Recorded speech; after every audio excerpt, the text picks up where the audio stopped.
Hola amigos, hola hermanos, aquí estamos otra vez. Ahora vamos a ver el capítulo 17 del libro de los Hechos, pero qué tremendo lo que aprendimos la ocasión anterior con Arely Cortés, ¿verdad? Ojalá que hayan tomado notas, que conserven la predicación, la enseñanza que dio y entonces que puedan dedicarse a hacer sus propios estudios inductivos de la palabra de Dios. De hecho, pueden aplicarlo al discipulado bíblico, a los grupos pequeños, etcétera, etcétera. Pues vamos a comenzar, vamos a poner todo esto en las manos de nuestro Dios. Pongan mucha atención a los anuncios que más adelante Daniel nos va a poner y también disfruten de los cantos, disfruten de la alabanza para nuestro Dios. Señor, en el nombre de Jesucristo llegamos a tu presencia, dándote gracias por esta nueva oportunidad de entrar a los hogares de los amigos, de los hermanos, de las personas que amablemente nos reciben. Que tu palabra sea de bendición, que los cantos puedan traer gozo al corazón, puedan inspirarlos para cantar para ti, para alabarte, para glorificarte. Gracias por estos medios que podemos usar. Gracias por tu palabra, que pueda edificar nuestra vida. Tú conoces las necesidades que hay en cada corazón. Habla a nuestro espíritu, habla a nuestro corazón y bendice a cada familia, a cada persona que nos está recibiendo. Te lo pedimos dándote honra y dándote gloria en el nombre de nuestro Salvador Jesucristo. Amén. Vamos a comenzar.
Es el Señor.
toda la tierra.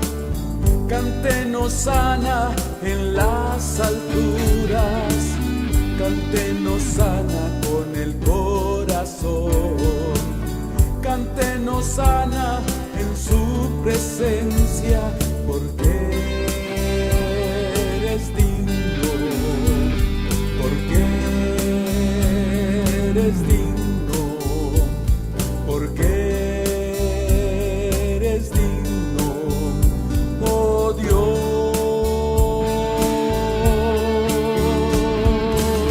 Cántenos sana en las alturas, cántenos sana en las alturas, cántenos sana en las alturas, porque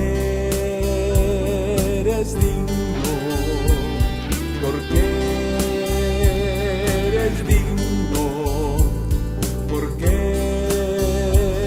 eres digno, oh Dios.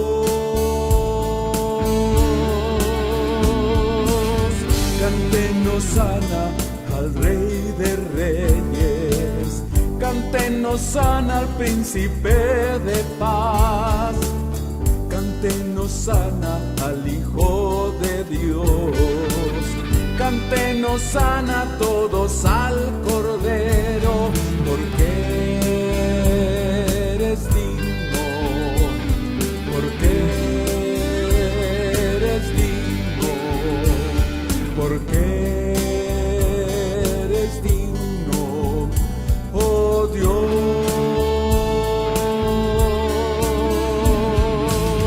Cántenos sana en las alturas, cántenos sana en las alturas, cántenos sana en las alturas, porque eres digno, porque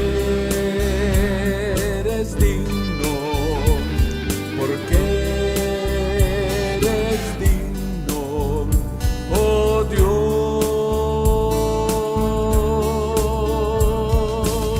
Cántenos sana en las alturas, cántenos sana en las alturas, cántenos sana en las alturas, porque eres digno, porque eres digno, porque eres digno.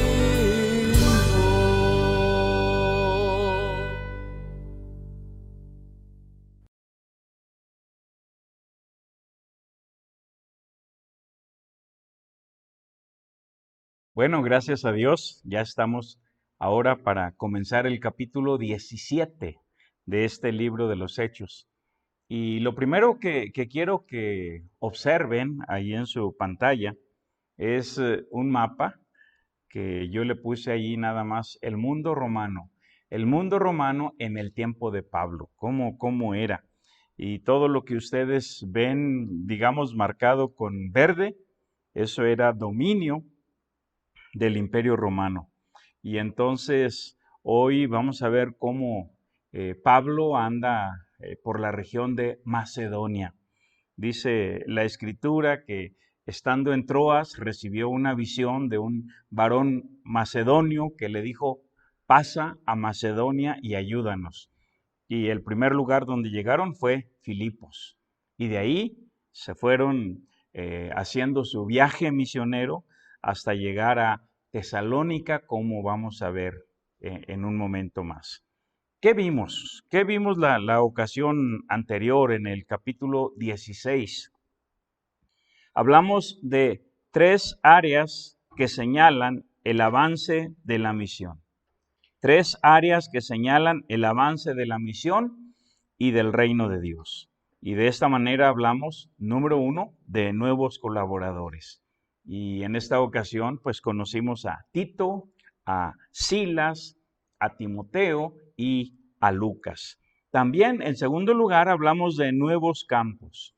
La Escritura nos dice que el campo de Dios, el campo es el mundo. La obra es de Dios. Y aunque a Pablo le fue prohibido por el Espíritu Santo trabajar en esas regiones, Dios tenía otros obreros para llevar su palabra a esos lugares que le fueron prohibidos a Pablo. Allá en la primera de Pedro capítulo 1, versículos 1 y 2, y un pasaje que deben buscar en su casa, lo leímos la ocasión anterior. Allí menciona el Ponto, Galacia, Capadocia, Asia, se trata del Asia Menor, y Bitinia. El apóstol Pedro, al escribir su carta, envía saludos para los creyentes de esas regiones. Y el nuevo lugar específico en este caso fue Filipos. De eso hablamos en ese capítulo 16. Filipos era la ciudad principal de la provincia de Macedonia y una colonia romana muy, muy importante. Y también, en tercer lugar, en el capítulo 16 hablamos de nuevos cristianos. Y fue precisamente con estos nuevos cristianos que se fundó la iglesia de los filipenses, alrededor del año 49 después de Cristo. Ahora, las fechas, específicamente los años que se dan, siempre varían. Ustedes pueden buscar en el internet, pueden buscar en comentarios bíblicos y las fechas siempre varían. No hay fechas precisas, pero nos sirven, lo que sí tenemos nos sirve para darnos una idea más o menos de en qué tiempo andaba, en qué momento se fundó una iglesia o en qué tiempo se escribió alguna carta. ¿Quiénes fueron los miembros fundadores de esa nueva iglesia de Filipos? Bueno, Lidia y su familia. No sabemos de cuántos se componía la familia, pero acuérdense que les dije que también tenía que ver con los sirvientes, los esclavos en esa familia. La Biblia nos habla también del carcelero de Filipos y su familia. Y con mucha probabilidad, la muchacha que fue liberada del espíritu de adivinación. Ahora, aunque esa iglesia aumentó en membresía con el tiempo, es interesante que cuando fue fundada originalmente, pues en realidad no eran muchos. Podría decir, probablemente no eran ni 50 personas. Y lo digo para que se animen ustedes que tienen iglesias chiquitas como nosotros. Nosotros no somos una iglesia muy grande, pero esta iglesia de Filipos, cuando comenzó, pues tampoco era muy grande. Todo esto lo vimos en el capítulo 16 y fue al comenzar el segundo viaje misionero. Les dejé, hoy no la puse, pero les dejé anteriormente una pequeña gráfica con una línea de tiempo, diciendo que en esa ocasión gobernaba el emperador Claudio, y se menciona en Hechos 11:28 y en Hechos 18:2. En este tiempo del segundo viaje misionero se van a escribir las primeras dos cartas que Pablo escribió. No son las primeras dos que tenemos en el orden en el Nuevo Testamento, sino las primeras dos que se escribieron durante su segundo viaje misionero, que fueron la primera carta a los tesalonicenses y la segunda también. Y al estar aquí en el capítulo 17, todavía no se escriben esas cartas. Hay que tener paciencia. Ahora, ¿qué veremos hoy en el capítulo 17? ¿Qué vamos a ver? Vamos a hablar de 3 ejercicios normales del que vive cotidianamente la misión de Dios. 3 ejercicios normales. Y son estos. Número 1, mientras ejerces tu oficio, refiere el evangelio.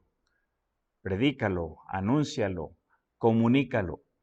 Mientras ejerces tu oficio, refiere el evangelio. Número 2, mientras escuchas lo que se dice, lo que se te enseña, específicamente en la iglesia, en un estudio bíblico, en el discipulado, en un grupo pequeño, etcétera, mientras escuchas lo que se dice, recibe y escudriña las escrituras. Recibe y escudriña las escrituras. Y, en tercer lugar, mientras esperas tus asuntos, redime el tiempo. Mientras esperas tus asuntos, redime el tiempo. O sea, mientras estás ahí haciendo fila para pagar la luz, para pagar el teléfono, para comprar las tortillas, mientras estás esperando, en vacaciones incluso. Yo sé, las vacaciones, válgame la redundancia, son para vacacionar, pero a veces Dios te lleva a personas. Ahí donde estás, acostado en tu hamaca con tu coquito, Dios te lleva a alguna persona que tiene interés en las cosas de Dios. Mientras esperas tu asunto, redime el tiempo. Ahora, ya sabemos qué sucedió en Filipos. Nos dice la Escritura que los magistrados sacaron a Pablo y a Silas de la cárcel y les pidieron que salieran de la ciudad. Y al comparar la Escritura con la Escritura, nos damos cuenta de que Pablo, Silas y Timoteo se fueron, como lo dice el texto.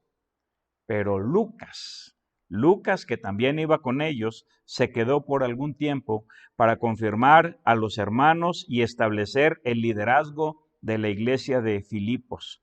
Déjenme leerles aquí rápidamente los últimos 2 versículos del capítulo 16. Hechos 16, versos 39 y 40. Dice, y viniendo les rogaron, y sacándolos les pidieron que salieran de la ciudad. Entonces, saliendo de la cárcel, entraron en casa de Lidia, y habiendo visto a los hermanos, los consolaron y se fueron. Estamos hablando de Pablo, Silas y Timoteo. Y Lucas, que también iba con ellos, no se menciona. Entonces, Lucas se quedó allí. Esto lo aprendemos por comparar otros pasajes de la Escritura. Por ejemplo, se menciona a Timoteo en Filipenses capítulo 1. Dice Filipenses 1:1. Pablo y Timoteo, siervos de Jesucristo, a todos los santos en Cristo Jesús que están en Filipos, con los obispos y diáconos. Todos los santos en Cristo Jesús que están en Filipos, con los obispos y diáconos.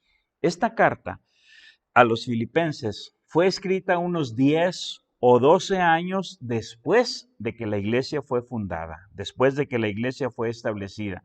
Y cuando Pablo escribe esta carta, pues ya está organizada.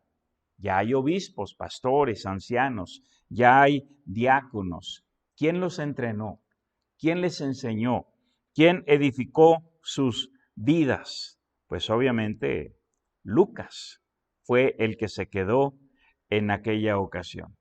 Entonces, comenzamos hablando de el primer ejercicio que debiera ser normal para todo aquel que vive cotidianamente la misión de Dios. El primer ejercicio es referir el Evangelio mientras ejerces tu oficio. Referir el Evangelio mientras ejerces tu oficio. La misión de Dios es responsabilidad de cada uno de nosotros, de todos, de todo creyente, de los pastores, de los misioneros, de los evangelistas, de los diáconos, de los miembros de la iglesia, de todos. No solamente es responsabilidad de los misioneros que hemos enviado, por ejemplo, aquí en Berea, sino que es responsabilidad tuya y es responsabilidad mía también. Por ejemplo, Fernando y Elsa, que están en Tecash, Yucatán. Sergio y Chantal, que están en Tlapa, Guerrero. Y cada uno de los otros misioneros que hemos enviado. Ellos eran personas comunes, a los cuales Dios llamó para que les sirvieran en ministerios específicos y en lugares específicos. O sea, personas comunes, personas ordinarias que Dios capacitó para darles un servicio extraordinario. Y ellos son misioneros, pero aquí en Saltillo, aquí en Berea, en nuestra iglesia, tenemos personas que no tienen propiamente el título o el reconocimiento de misioneros o pastores. Por ejemplo, Moisés y Leti, Marco Tulio y Emerita. Y cada uno de los demás, porque no son los únicos, hay otros que también sirven y ministran las cosas de Dios aquí en nuestra iglesia. Son personas comunes que se esfuerzan en vivir cada día la misión de Dios en sus trabajos cotidianos. ¿A qué se dedican Moisés y Leti? Leti es ama de casa.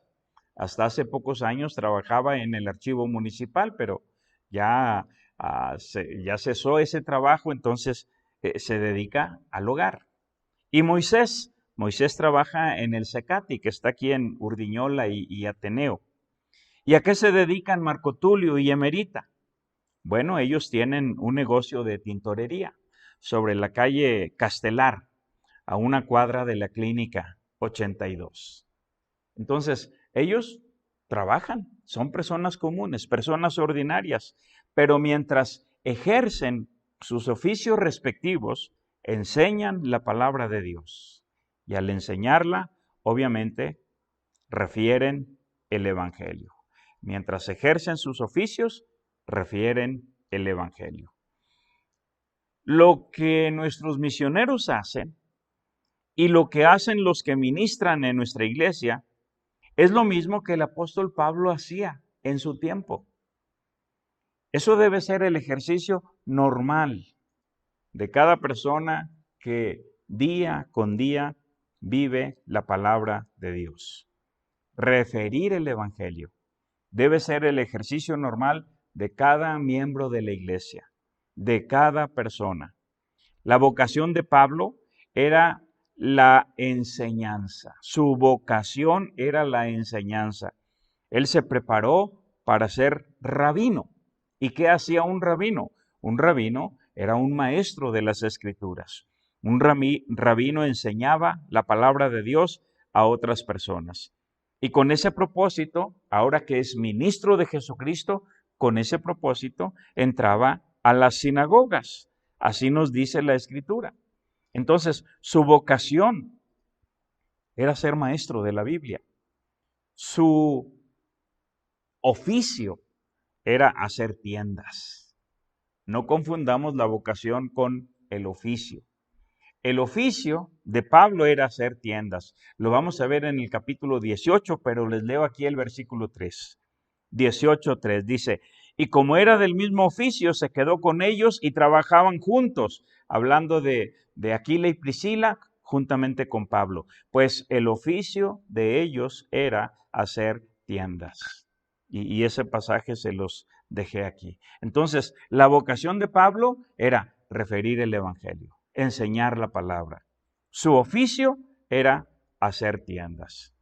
¿Y cuál fue el resultado de referir el Evangelio? Déjenme leerles aquí, comenzando en el versículo 1. Hechos, capítulo 17, versículo 1, y así comenzamos entrando directamente al capítulo 17 que nos corresponde hoy. Dice, pasando por Anfípolis y Apolonia, llegaron a Tesalónica, donde había una sinagoga de los judíos. Y Pablo, como acostumbraba, fue a ellos, y por 3 días de reposo discutió con ellos. Ahora, la palabra discutir en este pasaje no es pelear, no es estar argumentando y peleando ahí, no. En el sentido bíblico, discutir es razonar, discutir es disertar, discutir es enseñar la palabra. De manera que por 3 días de reposo, 3 sábados consecutivos, discutió con ellos, dice el verso 3, declarando por medio de las Escrituras que era necesario que el Cristo padeciese y resucitase de los muertos, y que Jesús, a quien yo os anuncio, decía él, es el Cristo. Y algunos de ellos creyeron, y se juntaron con Pablo y con Silas, y de los griegos piadosos, gran número, y mujeres nobles, no pocas. Entonces, ¿cuál fue el resultado de referir el Evangelio? La gente se convirtió a Cristo, y así nació la iglesia de los tesalonicenses. Cuando la gente creyó en Jesucristo, recibió el Evangelio, nació la iglesia de los tesalonicenses. Leo nuevamente el verso 4. Y algunos de ellos creyeron y se juntaron con Pablo y con Silas. Y de los griegos piadosos, gran número. Y mujeres nobles, no pocas. Ahora, voy a leer el verso 5 porque ahí hay otro personaje que también se convirtió. Entonces los judíos que no creían, teniendo celos, tomaron consigo a algunos ociosos, hombres malos, y juntando una turba, alborotaron la ciudad y asaltando la casa de Jasón, procuraban sacarlos al pueblo. Entonces, este es otro personaje que también creyó. Ahora les estoy dejando aquí una pequeña gráfica, una pequeña línea de tiempo, recordando primero que en ese tiempo gobernaba el emperador Claudio, gobernó del año 41 al 54 después de Cristo. Pero en este segundo viaje misionero vemos dos iglesias destacadas. Destacadas porque son iglesias a las cuales después Pablo les va a escribir alguna carta. Pero no son las únicas iglesias. Vamos a ver aquí que también nacieron otras iglesias a las cuales Pablo no les dirigió específicamente una carta. Nosotros leemos las cartas de Pablo, aunque no nos las dirigió directamente a nosotros, pero son la palabra de Dios. Entonces, cuando llegó a Filipos, nació la iglesia de los filipenses. Ya lo vimos en el capítulo 16. Y ahora en Hechos capítulo 17, nace la iglesia de los tesalonicenses y otras que vamos a ver más adelante. Ahora, notemos la membresía de esta iglesia, de esta nueva iglesia. Y les dejé allí el pasaje. Yo nada más voy a marcar la membresía. Dice en el verso 4, algunos de ellos, o sea, algunos que eran judíos, gran número de griegos, o sea, aquí hablando de gentiles, personas que no eran judíos, y muchas mujeres nobles. Quizá, hablando de estas mujeres nobles, algunas eran judías, algunas eran gentiles, lo más probable es que eran gentiles, pero también había mujeres nobles que eran judías. Y el verso 5, ahí les marco nada más a Jasón, pero específicamente el verso 5 dice, la casa de Jasón. O sea, como la casa de Lidia, como la casa del carcelero, así también la casa de Jasón. Y hay otra cosa muy importante que quiero que noten. ¿Cuánto tiempo se necesita para hacer una influencia significativa en el mundo? ¿Cuánto tiempo se necesita, se requiere para tener una influencia trascendente en el mundo? Porque en el versículo 6, se los leo, dice de esta manera, pero no hallándolos, andaban buscando a los apóstoles, no hallándolos, trajeron a Jasón y a algunos hermanos ante las autoridades de la ciudad gritando, estos que trastornan el mundo entero, también han venido acá. Trastornan el mundo entero. Y les dejé una pequeña línea de tiempo. Y lo primero que quiero que noten es que la conversión de Pablo ocurrió entre el año 36 o 37, más o menos. Y acá estamos ya en el año 50 quizá, ya cuando estamos en este otro lugar en Tesalónica. Entonces, es un promedio de unos 25 años. En 25 años, más o menos, lograron trastornar el mundo entero. No tenían Biblias porque no se había inventado la imprenta. No tenían templos. Dicen los historiadores que el primer templo se construyó alrededor del año 250, 300 por ahí. El primer templo cristiano, el primer templo evangélico. No tenían obviamente internet ni teléfonos. Sin embargo, cumplieron su responsabilidad. ¿Por qué? Porque vivían la misión. No solamente hablaban de la misión, no solamente predicaban la misión, sino que vivían la misión de Dios. Un promedio de 25 años. Estamos hablando de 3 ejercicios normales de todo aquel que vive cotidianamente la misión de Dios. Número 1, hemos hablado de referir el Evangelio mientras ejerces tu oficio. Número 2, recibir y escudriñar las Escrituras mientras escuchas lo que se dice, mientras te disipulan, mientras escuchas la predicación, mientras estás en el grupo pequeño, tomas tus notas, llegas a tu casa, sacas tu Biblia y empiezas a escudriñar la Escritura. Ya les dije cuál era la costumbre de Pablo, lo vimos en el versículo 2, donde dice que Pablo, como acostumbraba, fue a ellos y por 3 días de reposo discutió con ellos, que implica razonar, disertar, enseñar. Eso ya lo leímos en el versículo 2, ya les expliqué el significado de discutir. Pues al llegar a Berea, Pablo refirió el Evangelio mientras ejercía su vocación. Déjenme leer a partir del verso 10. Estamos en Hechos capítulo 17, versículo 10. Dice, inmediatamente los hermanos enviaron de noche, acuérdense que quieren llevarlos ante las autoridades, etc. Dice, los hermanos enviaron de noche a Pablo y a Silas hasta Berea. Y ellos, habiendo llegado, entraron en la sinagoga de los judíos, así era su costumbre. Y estos, los judíos de Berea, estos eran más nobles que los que estaban en Tesalónica, pues recibieron la palabra con toda solicitud, escudriñando cada día las Escrituras para ver si estas cosas eran así. Verso 12. Así que creyeron muchos de ellos, y mujeres griegas de distinción, y no pocos hombres.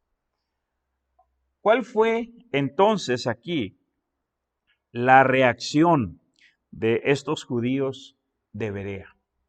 Dice la Escritura en el verso 11 que eran más nobles que los que estaban en Tesalónica. De manera que a diferencia de los otros judíos con los que antes habían interactuado, estos de Berea reaccionaron de forma diferente, reaccionaron de forma positiva. Tenían un carácter noble, o sea, eran de mente abierta. Y les dejé aquí una pequeña explicación de la palabra, bueno, se las doy, sí, discúlpenme, muy bien. Les dejé aquí una pequeña explicación de la palabra noble, pero primero, en 1 Corintios, capítulo 1 y el verso 26, Pablo dijo que no había muchos nobles en la iglesia. Dice de esta manera, 1 Corintios 1, 26, pues mirad, hermanos, vuestra vocación, que no sois muchos sabios, según la carne, ni muchos poderosos, ni muchos nobles. Hablando aquí de posición. Pero la palabra noble que se usa acá en Hechos 17:11 viene del griego eugenes, ahí se los dejé escrito, de eu, que significa bien, y genos, que significa familia, linaje, raza. Literalmente estamos hablando de un bien nacido, bien nacido. ¿Cuál fue el ejercicio normal de estos bien nacidos? Bueno, dice la Escritura que escudriñaban con toda solicitud. Con toda solicitud. Esto significa con todo cuidado, con toda atención, con toda amabilidad. Pero también la palabra escudriñar implica el trabajo duro de estudiar, de escribir, de hacer notas, de comparar y aún de escribir literalmente la palabra de Dios. Hace muchos años, uno de mis mentores me enseñó la importancia de escribir cada pasaje de la Escritura antes de predicarlo. Escribir para poder estudiar cada letra, cada palabra, cada frase, cada expresión. Y de esa manera hace uno esquemas y diagramas gramaticales, separando verbos, sustantivos, adverbios, adjetivos, etcétera, etcétera. No los voy a aburrir con esas cosas, pero escudriñar implica ese trabajo duro. Otra cosa muy importante que dice ahí en el verso 11 es cada día. Cada día. O sea, esto señala algo más que una lectura así rapidita, una lectura de corridito. Implica el compromiso de tener un encuentro diario, cada día, con la palabra de Dios. ¿Y cuál fue el resultado de todo este ejercicio? Bueno, así nació una iglesia más. Dice el versículo 12. Así que creyeron muchos de ellos. Estamos hablando de los judíos de Berea. Creyeron muchos de ellos. Y mujeres griegas de distinción. Y no pocos hombres. Entonces, como resultado de este ejercicio, nació una iglesia más. La iglesia de Berea. Ahora, les dije antes que Pablo dejó a Lucas en Tesalónica para seguir edificando a los creyentes de Tesalónica. Y ahora deja a Silas y a Timoteo en Berea. Dice en el versículo, voy a leerlo del 13 al 15.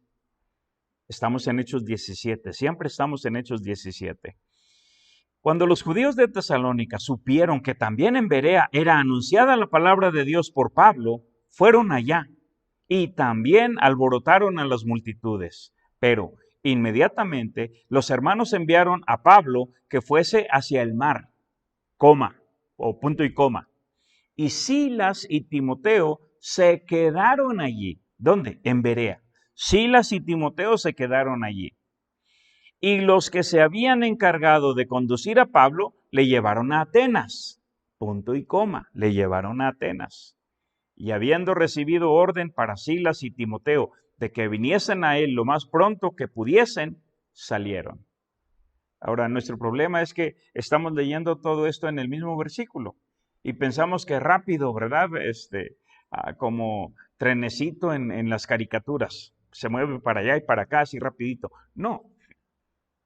Lucas está en Tesalónica. Silas y Timoteo son dejados en Berea. ¿Cuánto tiempo? No sabemos. ¿Una semana, 2 semanas, un mes? No sabemos. Pablo fue conducido al mar y de ahí llevado a Atenas. Y entonces envió mensaje para Silas y Timoteo que fueran a él para pues continuar el ministerio.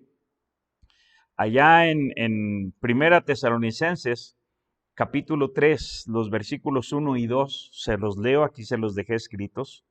Dice, por lo cual, no pudiendo soportarlo más, acordamos quedarnos solos en Atenas y enviamos a Timoteo, nuestro hermano, servidor de Dios y colaborador nuestro en el Evangelio de Cristo, para confirmaros y exhortaros respecto a vuestra fe. O sea, al sacar a Pablo de Berea, Silas y Timoteo se quedaron ahí para seguir discipulando, seguir edificando la vida de los judíos de Berea, de los creyentes de Berea. Pero Primera Tesalonicenses capítulo 3, versículos 1 y 2 que acabo de leer, nos hace saber que en algún momento de tiempo, Pablo envió a Timoteo que regresara a Tesalónica para seguir confirmando a los hermanos. Eso lo leemos en Primera Tesalonicenses capítulo 3. En algún momento, Pablo envió entonces a Timoteo de regreso a Tesalónica. ¿Dónde está Lucas? El libro de los Hechos no nos dice. Probablemente se juntaron y entre los dos haciendo equipo edificaron a la iglesia. Probablemente Lucas tuvo que ir a otro lugar, obviamente, para ministrar. Acuérdense que también era médico. Mientras ejerce su profesión de medicina, él ministra las cosas de Dios. Y después de esto, Silas y Timoteo recibieron instrucciones de reunirse con Pablo en Atenas. Estamos hablando de 3 ejercicios normales de todo aquel que vive la misión de Dios cada día. Y el primero que ya vimos es referir el Evangelio mientras ejerces tu oficio. En segundo lugar, recibir y escudriñar las Escrituras mientras escuchas lo que se dice. Y ahora llegamos al tercer ejercicio. Esto debe ser lo normal para cualquier creyente. Por esa razón les cité el ejemplo de Fernando y Elsa, de Sergio y Chantal, de Leti, de Moisés y Leti, de Marco Tulio y Emerita, personas normales, personas comunes, que mientras trabajan cotidianamente, ministran las cosas de Dios. Y ahora, un tercer ejercicio es redimir el tiempo mientras esperas tu asunto. Redimir el tiempo mientras esperas tu asunto. Miren cómo dice el versículo 16, para que entendamos este punto. Dice el versículo 16, mientras Pablo los esperaba en Atenas, mientras Pablo los esperaba en Atenas. ¿Y qué hizo mientras los esperaba en Atenas? Sí, obviamente aquí dice que su espíritu se enardecía viendo la ciudad entregada a la idolatría, etc. Pero mientras esperaba que Silas y Timoteo llegaran a él redimió el tiempo, aprovechó el tiempo, anunciando la palabra de Dios. Ahora, aquí una, pues muy breve reflexión. ¿Cómo era Atenas en el tiempo de Pablo? Era una ciudad muy religiosa. Los atenienses estaban más entregados que los otros griegos al temor a las deidades. El historiador Josefo dijo que los atenienses eran los más religiosos de todos los griegos. El Areópago que se menciona aquí era el lugar donde se encontraban los pensadores, los oradores, los filósofos, y había dos escuelas filosóficas principales: los epicúreos y los estoicos. Los epicúreos se distinguían por el hedonismo. Gracias. Los epicúreos se distinguían por el hedonismo. Era la filosofía que buscaba que los seres humanos vivieran libres del dolor y el sufrimiento y que vivieran placenteramente. ¿Cómo se identifica el hedonismo el día de hoy? Se identifica en la búsqueda del placer y en el mantenimiento de la satisfacción vital. Son personas que persiguen deseos y necesidades. Son personas que siempre andan en búsqueda de emociones positivas. Viven emociones con una alta intensidad. Su mirada, la mirada de los hedonistas, está centrada en el presente o en el futuro cercano. El futuro cercano. No hacen planes a largo plazo.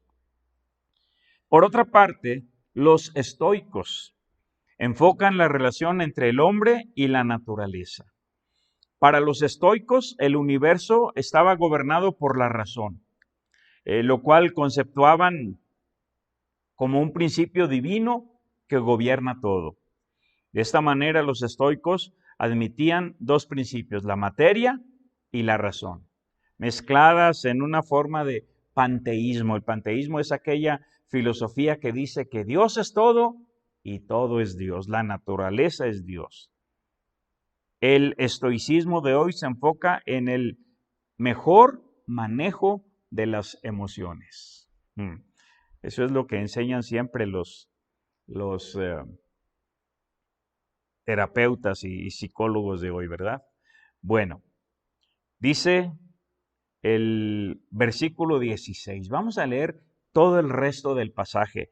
Y al leer aquí el resto del pasaje, les voy a ir marcando algunas cosas muy importantes, específicamente 4, que se destacan de lo que Pablo dijo al estar en Atenas.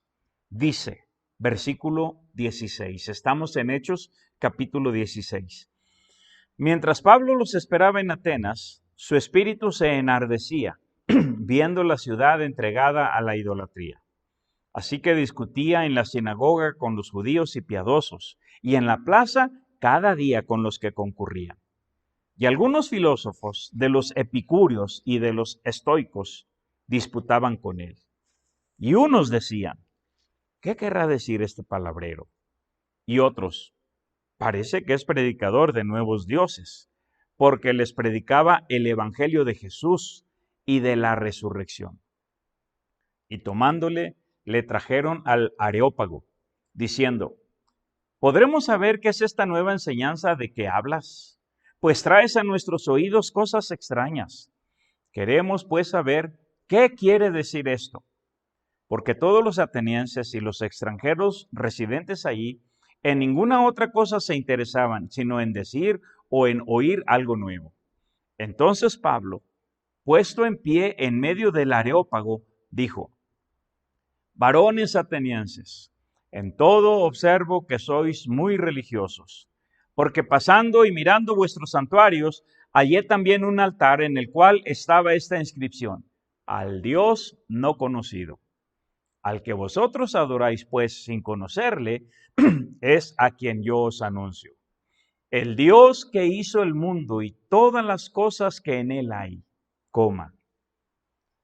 Al estar en Atenas, hablando con estos filósofos epicúreos y estoicos, Pablo les presentó 4 grandes verdades acerca de Dios.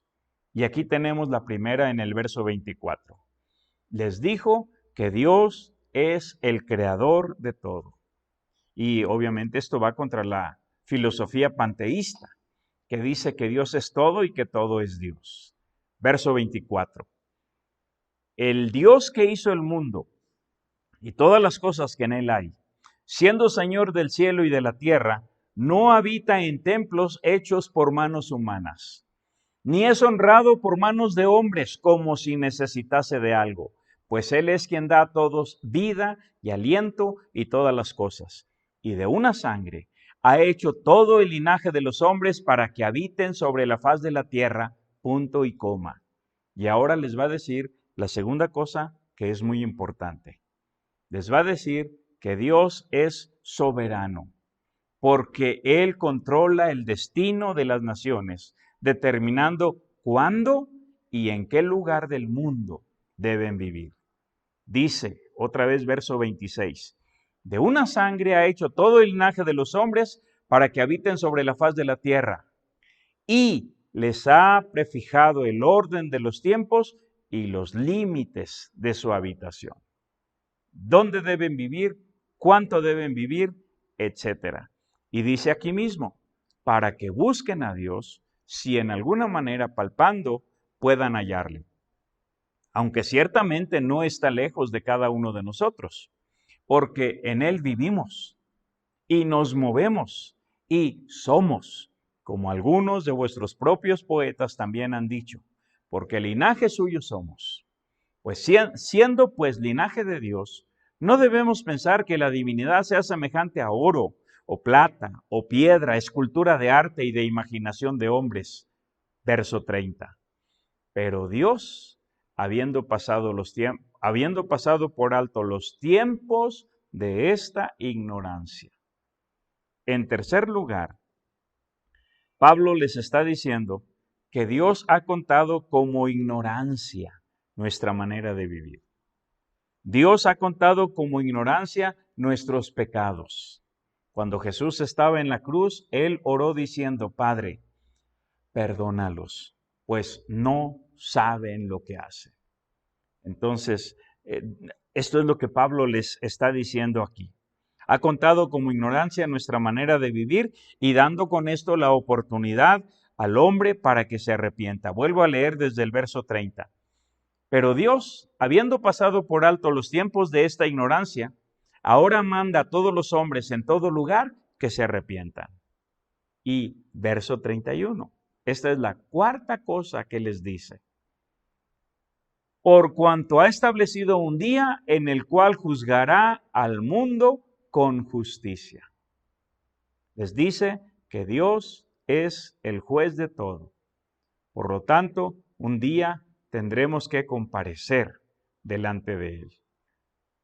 Les repito las 4 cosas, incluyendo aquí esta última del verso 31. Pablo les presentó 4 grandes verdades acerca de Dios. Les dijo que Dios es el creador de todo. Les dijo que Dios es soberano, pues controla el destino de las naciones. También les dijo que Dios ha contado como ignorancia nuestra manera de vivir, dándonos oportunidad para el arrepentimiento. Y la última cosa que Pablo les dijo es que Dios es el juez de todo. Por lo tanto, un día tendremos que comparecer delante de Él. Verso 31. Por cuanto ha establecido un día en el cual juzgará al mundo con justicia, por aquel varón a quien designó, dando fe a todos con haberle levantado de los muertos. Pero cuando oyeron lo de la resurrección de los muertos, unos se burlaban y otros decían, ya te oiremos acerca de esto otra vez. Y así Pablo salió de en medio de ellos. Mas algunos creyeron, juntándose con él, entre los cuales estaba Dionisio, el Areopagita, una mujer llamada Dámaris y otros con ellos. ¿Cuál fue el resultado de estas vacaciones de Pablo? Vacaciones, bueno, estaba ahí esperando a Silas y a Timoteo. Mientras esperaba su asunto, él vivió la misión de Dios, vivía la misión de Dios. Solamente estaba redimiendo el tiempo mientras esperaba en Atenas a Silas y a Timoteo. Aquí no hubo persecución como en las otras ciudades, pero sí hubo burlas e indiferencia ante el mensaje predicado. Pero, como dice el verso 34, aquí nació una nueva iglesia. Dice el verso 34, mas algunos creyeron, juntándose con él, entre los cuales estaba Dionisio, el Areopagita, una mujer llamada Dámaris y otros con ellos. ¿De qué hemos hablado? Hemos hablado de 3 ejercicios normales del que vive cotidianamente la misión de Dios. Número 1, mientras ejerces tu oficio, refiere el Evangelio. Número 2, mientras escuchas lo que se dice, recibe y escudriña las Escrituras. Y número 3, mientras esperas tu asunto, redime el tiempo. ¿Cómo vives cada día la misión de Dios? ¿Te ocupas solo en tu familia? ¿Te ocupas solo en tu trabajo? ¿Te ocupas solo en tus asuntos? ¿O entiendes lo que es la misión de Dios y procuras vivirla cada día? Reúnete ahí con tu familia, tu esposo, tu esposa, tus hijos. Si hay algo por lo cual darle gracias a Dios, algo que Dios te haya mostrado aquí en el capítulo 17, hazlo. Si hay algo que debas hacer, decirle, Señor, me hace falta enfocarme en esto que tu palabra dice en este capítulo 17. Ponlo en oración. Dile al Señor que te dé su gracia, que te dé su poder, para que puedas vivir la misión de Dios, sin dejar tu trabajo, sin dejar tu oficio, sin dejar tus responsabilidades. Recuerden ustedes que han sido discipulados que su trabajo es su campo misionero. Que Dios les bendiga.